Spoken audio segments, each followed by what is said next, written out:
بسم اللہ الرحمن الرحیم۔ السلام علیکم دوستو، دیوار گریہ کیا ہے؟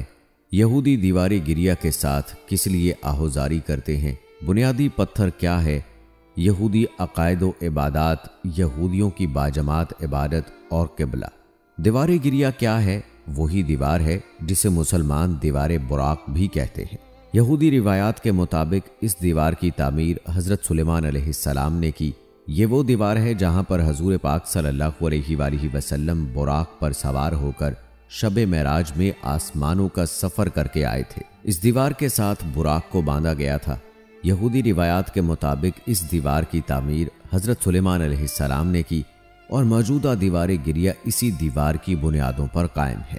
یہ مقام دنیا کے قدیم ترین شہر یروشلم یعنی بیت المقدس میں واقع یہودیوں کی ایک انتہائی اہم یادگار اور مقدس ترین مذہبی مقام ہے، جس کے سامنے رونا، گڑ گڑانا اور آہوزاری کرنا یہودیوں کا انتہائی اہم مذہبی فریضہ ہے۔ ان کے عقیدے کے مطابق یہ دیوار دراصل تباہ شدہ ہیکل سلیمانی کا بقیہ رہ جانے والا حصہ ہے۔ 2000 سال قبل بھی یہودی اس دیوار کے سامنے کھڑے ہو کر آہوزاری کرتے تھے۔ بطور احترام ان کے لیے اس دیوار اور عبادت گاہ کے قریب یرملکہ پہننا بہت ضروری ہوتا ہے۔ یرملکہ وہ چھوٹی سی ٹوپی جو یہودی مرد پہنتے ہیں، جس کو عبرانی زبان میں کپا کہا جاتا ہے۔ یہودی اس دیوار کے سامنے گریہ زاری کر کے ہیکل سلیمانی کی تباہی پر اپنے دکھ اور پچھتاوے کا اظہار کرتے ہیں۔ یہ دیوار 488 میٹر طویل اور مختلف مقامات پر اس کی کم از کم بلندی 9 میٹر اور زیادہ سے زیادہ تقریباً 40 میٹر ہے۔ اس دیوار کے قریب کی طرف ایک تنگ گلی نما راستہ ہے جو کہ البراق ایلی کہا جاتا ہے۔ یہ گلی 36 میٹر طویل اور 3.6 میٹر چوڑی ہے۔ مسلمانوں کے عقیدے کے مطابق یہی وہ جگہ ہے جہاں براق کی سواری اتری تھی اور دیوار گریہ پتھروں کی کل 45 تہوں پر مشتمل ہے، جس میں سے 28 تہیں زمین کے اوپر جبکہ 70 سطحیں زمین کے نیچے ہیں۔ اس دیوار پر 4 قدیم گیٹ اور کچھ نئے گیٹ بھی موجود ہیں۔ پوری دنیا سے یہودی اس دیوار کے سامنے گریہ کرنے آتے ہیں اور ان کے لیے یہ گریہ مسلمانوں کے نزدیک خانہ کعبہ جتنی اہمیت اور عظمت رکھتا ہے۔ جو یہودی کسی وجہ سے دیوار گریہ تک رسائی نہیں رکھتے، ان کے لیے اسرائیلی حکومت کی طرف سے ایک ویب سائٹ پر 24 گھنٹے دیوار گریہ کے مناظر لائیو نشر کیے جاتے ہیں، جس پر آپ دنیا کے کسی بھی ملک سے گریہ اور دعا کر سکتے ہیں۔ مسلمان اس دیوار کو دیوار براق کہتے ہیں۔ 2 وجوہات کی بنا پر مسلمان اس دیوار کو مقدس کہتے ہیں۔ پہلی تو یہ کہ اس دیوار کو الاسراء المعراج سے نسبت ہے۔ شب معراج میں حضور پاک صلی اللہ علیہ وآلہ وسلم کی براق یہیں پر آ کر رکی تھی۔ یہودیوں کی مقدس ترین عبادت گاہ یا قدیم ترین سنگاک اس دیوار کے عین پیچھے واقع ہے، جسے بنیادی پتھر یا مقدس پتھر بھی کہا جاتا ہے۔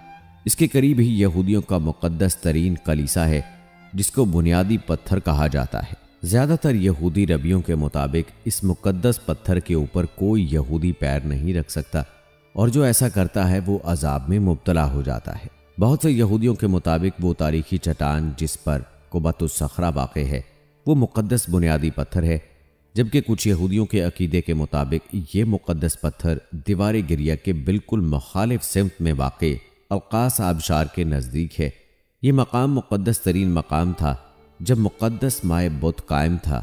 یہودی روایات کے مطابق دیوار گریہ کی تعمیر داؤد علیہ السلام نے کی تھی اور موجودہ دیوار گریہ اس دیوار کی بنیادوں پر قائم کی گئی تھی، جس کی تاریخ ہیکل سلیمانی سے جا ملتی ہے۔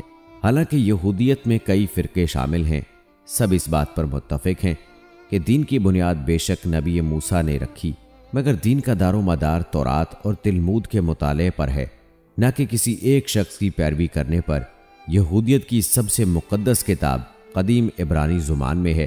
اس کے 5 اجزاء ہیں، جن کو موسیٰ علیہ السلام کی 5 کتابیں کہا جاتا ہے۔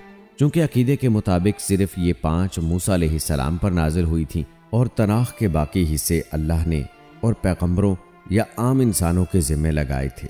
تورات میں کائنات اور انسانی تخلیق کا قصہ درج ہے، جو آدم اور حوا علیہ السلام سے شروع ہوتا ہے، نوح علیہ السلام اور سیلاب کا بیان دیتا ہے، اور پھر حضرت ابراہیم علیہ السلام کی رسالت بائے بیٹوں کا قصہ بیان کرتا ہے۔ تورات کی اس کہانی کا مقصد یہ بیان کرنا ہے کہ اللہ تعالیٰ نے حضرت ابراہیم علیہ السلام سے ایک وعدہ یا معاہدہ کیا تھا کہ تم میری عبادت کرو اور میرے احکامات کی پیروی کرو اور میں تمہاری نسل میں سے بڑی بڑی قومیں پیدا کروں گا۔ آج یہودیت میں یہ عہد بہت اہمیت رکھتا ہے اور اس کے بلبوتے پر اس دین کے دیگر اعمال مبنی ہیں۔ مثلا مردوں پر ختنے کی رسم فرض ہے جو اسلام میں سنت ابراہیمی کہلاتی ہے، چونکہ وہ اسی معاہدے کی علامت سمجھی جاتی ہے۔ جو اس رسم کو پورا نہ کرے اس کو یہودی نہیں مانا جاتا۔ قوم کی تاریخ کے علاوہ ان 5 کتابوں میں احکامات بھی شامل ہیں، خصوصاً وہ 10 احکامات دی 10 کمانڈمنٹس جن کا مغرب میں چرچا رہتا ہے۔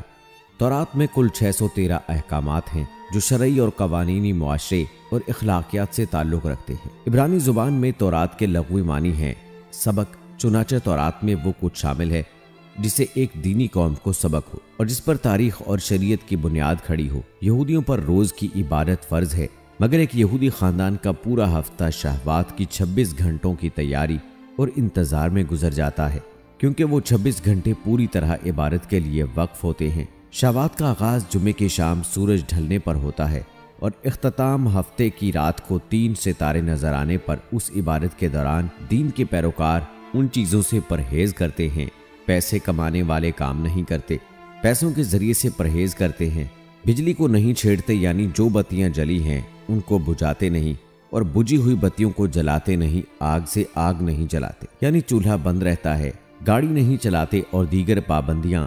یہودیوں پر روز کی 3 عبادات مقرر ہیں جن میں سے صبح اور دوپہر کی فرض ہے اور شام کی اپنے آپ پر واجب کی جا سکتی ہیں۔ یہودیت میں دیگر احکام اس وقت تک اختیاری ہوتے ہیں جب تک انسان ان کو اپنے روزمرہ زندگی کا حصہ بنانے کی نیت نہ کر لے۔ اس نیت کے بعد وہ واجب ہو جاتے ہیں اور ان میں اور فرائض میں کوئی فرق نہیں رہتا۔ تمام عبادات فردن بھی ادا ہو سکتی ہیں اور جماعت بھی، تاہم باجماعت ادا کرنے میں فضیلت ہے۔ دوستو، امید کرتے ہیں کہ ہماری آج کی یہ ویڈیو آپ کو پسند آئی ہوگی۔ آخر میں دوستو، اللہ تعالیٰ سے دعا ہے کہ اللہ تعالیٰ ہمیں اپنے نیک مقاصد میں کامیاب فرمائے، ہمیں ویسی زندگی گزارنے کی توفیق عطا فرمائے جیسی وہ پسند کرتا ہے۔ اور دوستو، اللہ تعالیٰ سے دعا گو ہیں کہ اللہ تعالیٰ مسجد اقصی اور فلسطین کے لوگوں کی حفاظت فرما۔ جو مسلمان کسی پریشانی مصیبت میں مبتلا ہیں، اللہ تعالیٰ ان کی پریشانیاں دور فرمائے، آمین ثم آمین۔ ویڈیو کے متعلق اپنی رائے کا اظہار کمنٹ باکس میں لازمی کیجیے گا۔ ملتے ہیں اگلی ویڈیو میں، تب تک کے لیے اللہ حافظ۔